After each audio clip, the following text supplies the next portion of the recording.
Welcome back to Bears News Fan Report, where we bring you the latest and most exciting sports news every single day. Today, we're zeroing in on a blockbuster possibility that has shaken the foundations of Halas Hall.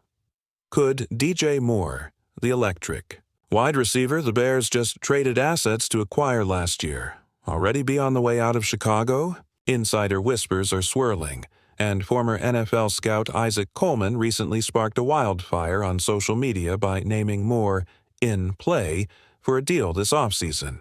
But is there real smoke behind these rumors, or is it just another red herring in a long off-season? Let's dive into every angle, twist, and turn of this developing saga, and we'll do it without giving away the final reveal too early, so stick around until the end. First, some context. Last year, GM Ryan Poles stunned many by trading 2 second-round picks to the Carolina Panthers to land DJ Moore, a 3-time 100-plus yard receiver known for his crisp route running, contested catch prowess, and rare ability to break tackles.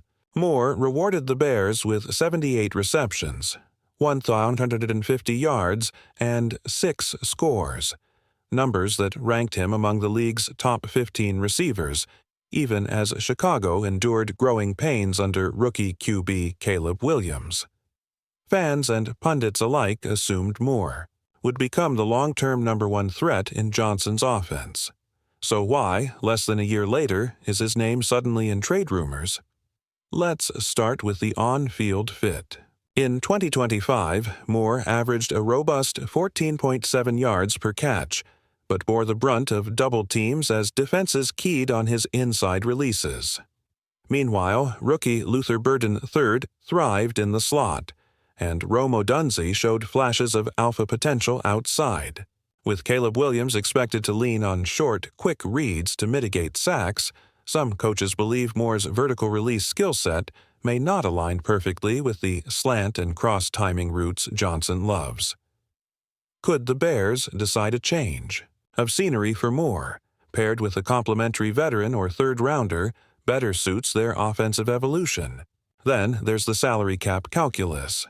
Moore is entering year 2 of a 4-year, $80 million deal, carrying a cap hit of $18.7 million in 2026, nearly 25% of Chicago's projected total at wideout.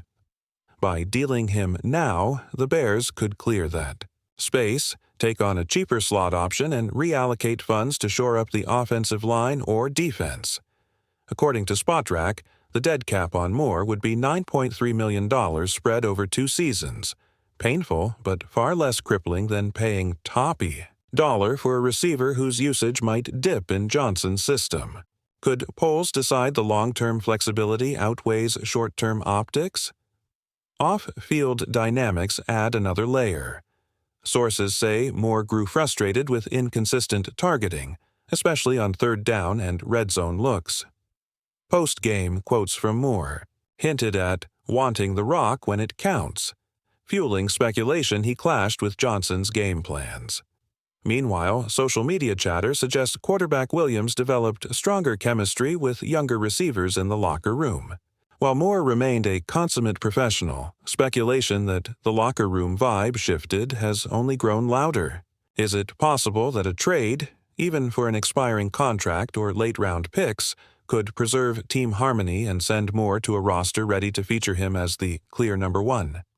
Now, picture this. Draft night in April. The Bears hold 2 second-rounders. Again, one their own, one acquired from Carolina in the Moore trade.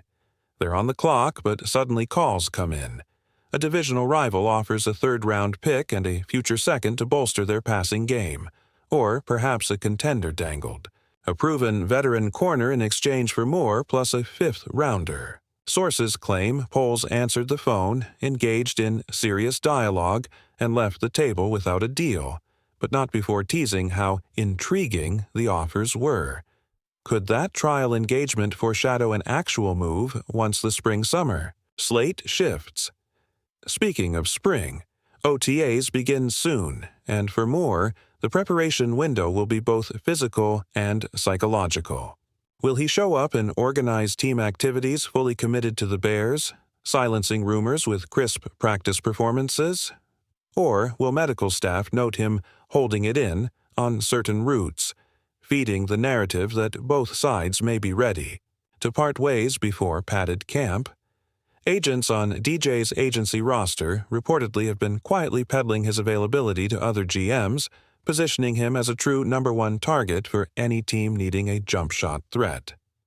Yet every rumor invites a counterargument.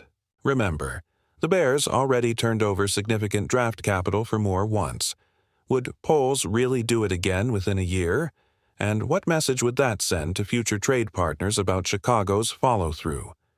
Analysts caution that sudden reversals can damage a young GM's credibility.